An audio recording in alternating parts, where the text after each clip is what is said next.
तो समझ गए ना कि डॉलर्स की हम वैल्यू को इन टर्म्स ऑफ किसमें ले सकते हैं, सम एक्सटर्नल स्टैंडर्ड्स, और वो स्टैंडर्ड गोल्ड भी हो सकता है, सिल्वर भी हो सकता है, कोई दूसरी प्रेशियस मेटल। एक और प्रेशियस मेटल का नाम बताओ other than gold and silver. Platinum है। कौन सी? डायमंड। डायमंड से नहीं बताते ये लोग, क्योंकि डायमंड की जो है ना वैल्यू एक्चुअल में किसी को नहीं पता। डायमंड की कोई वैल्यू आप पता नहीं लगा सकते। इसने बोला 20,000 का है इसका दुकान, मैंने 20 का खरीदा, ये वही चीज 30,000 में बेच रहा है। आप डायमंड देख के उसकी वैल्यू नहीं बता सकते, हम तो नहीं बता सकते।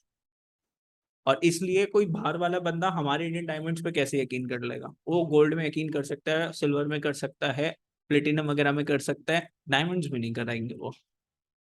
ठीक है, क्योंकि डायमंड्स की जो है ना इतनी सारी वैरायटीज होती है, अब गोल्ड की कोई वैरायटी नहीं है। गोल्ड वही 24 कैरेट, 22 कैरेट, 18 कैरेट, 14 कैरेट, सीधा। और बाकी गोल्ड गोल्ड ही है, बस इम्प्योरिटीज का फर्क है। व्हेन वैल्यू ऑफ, अब देखो यहाँ पे एक नंबर की डेफिनेशन आ गई, when value of domestic currency is tied to the value of another currency. मैंने डोमेस्टिक करेंसी की वैल्यू को टाई करा with the value of another currency. जैसे मैंने बोला $1 इज इक्वल टू ₹80, इसको क्या बोला जाता है? This is known as pegging. इसको क्या बोला जाता है? पेगिंग। ठीक है, क्या हुआ?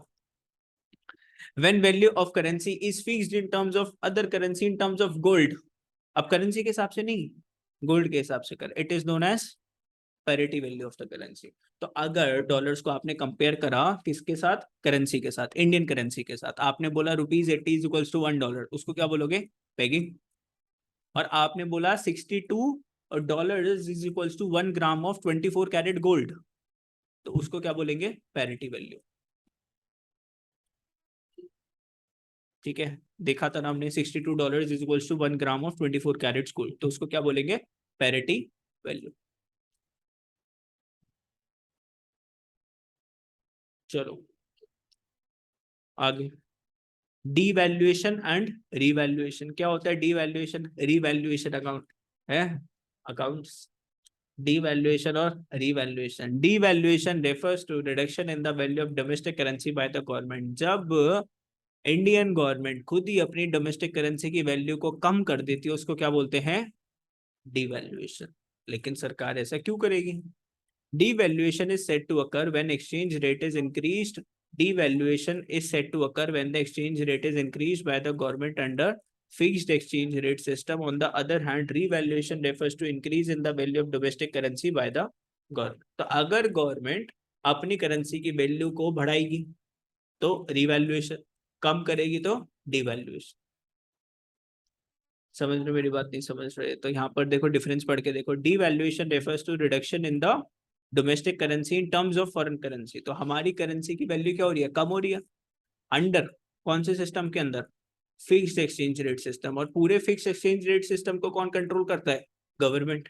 It takes place due to government. It takes place under fixed exchange rate system. देखो बहुत सारे एक्सचेंज रेट सिस्टम्स है, कंफ्यूज मत हो जाना, एमसीक्यू के अंदर कंफ्यूज कर देंगे। वो फिक्स्ड भी है, ठीक है, और बाकी दूसरे भी है, तो सिर्फ एक ही के अंदर होता है ये डिवैल्यूएशन। ठीक है, कौन से सिस्टम के अंदर? फिक्स्ड एक्सचेंज रेट सिस्टम के अंदर। Depreciation, depreciation refers to fall in the market value of domestic in terms of under कौन से सिस्टम के अंदर? Flexible exchange rate system. अभी पढ़ेंगे क्या होता है फ्लेक्सिबल एक्सचेंज रेट सिस्टम। तो फ्लेक्सिबल एक्सचेंज रेट सिस्टम के अंदर जब वैल्यू कम होती है उसको क्या बोलते हो? डेप्रिसिएशन। और फिक्स्ड में जब होती है तो उसको क्या बोलते हो? डिवैल्यूएशन। डिवैल्यूएशन कौन करता है? गवर्नमेंट करती है। डेप्रिसिएशन कौन करता है? Forces of demand and supply. It takes place under flexible exchange rate system. अभी समझ जाओ, पहले ये समझ लो क्या होता है फ्लेक्सिबल एक्सचेंज रेट सिस्टम। पहले ये इसके ऊपर फोकस करते हैं कि सर ये फ्लेक्सिबल क्या है, फिर और अच्छे से फिर दोबारा से आ जाएंगे, फिर इस वाले बॉक्स को हम पढ़ लेंगे। What is flexible exchange rate system? अब यहाँ पर क्या है, गवर्नमेंट टांग नहीं अड़ाती। फ्लेक्सिबल का मतलब क्या? कभी भी बढ़ जाए कभी भी कम हो जाए एक्सचेंज रेट सिस्टम। किसके हिसाब से? डिमांड एंड सप्लाई के हिसाब से। तो flexible exchange rate system refers to system in which exchange rate is determined by, कौन डिटरमाइन करेगा? खुद। Forces of demand and supply of different currencies in the foreign exchange market. जाना है? तो यहां पर अगर हम बात करें तो कौन कंट्रोल कर रहा है? खुद मार्केट कंट्रोल कर रही है। मार्केट की डिमांड और मार्केट की सप्लाई किसको कंट्रोल करेगी? Exchange rate system.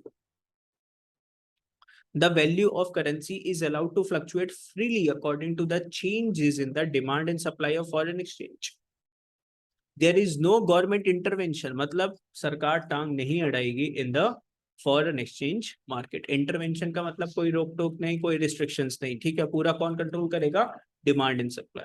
Flexible exchange rate is also known as floating exchange rate और फ्री एक्सचेंज रेट। तो नाम याद कर लेना क्या क्या होता है, flexible exchange rate, free exchange rate, pegging, parity value, बहुत सारे वर्ड्स हैं। Devaluation, depreciation, currency appreciation, currency depreciation, foreign exchange rate की डेफिनेशन, फॉरेन एक्सचेंज की डेफिनेशन, एक्सचेंज, हाँ ओ The exchange rate is determined by the market, that is through interaction of the thousands of firms। अब देखो कौन decide कर रहा है, इंटरैक्शंस। इंटरैक्शंस किसके थ्रू होगी, तुम बेच रहे हो मैं खरीद रहा हूँ, डिमांड एंड सप्लाई, ठीक है। Firms and other institution seeking to buy and sell currency for the purpose of making transactions in foreign exchange. तो हमें ट्रांजेक्शंस करनी है फॉरेन एक्सचेंज के अंदर, तो हम बैंक से गए, बैंक से हमने डॉलर्स मांगे, इंडियन रुपीज दिए, ठीक है। तो इस ट्रांजेक्शन से तो किसी कंट्री को कुछ मंगवा, किसी कंपनी को कुछ मंगवाना था, कोई मशीनरी मंगवानी थी, उसने बैंक से एक्सचेंज करवाए कुछ पैसे और फिर मशीनरी मंगवाई यूएसए से इंडिया के अंदर, ठीक है। तो ये interactions of thousands of banks, companies, बाकी सारे इंस्टीट्यूशंस, ठीक है।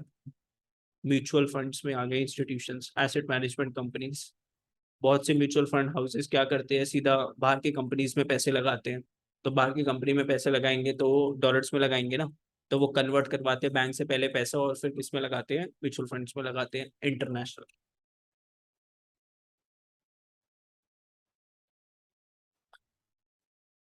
अब इसका डिफरेंस पढ़ लो, फिक्स्ड एक्सचेंज रेट और फ्लेक्सिबल एक्सचेंज रेट, जल्दी से पढ़ लो एक बार, कोई डाउट है तो मेरे से पूछ लो।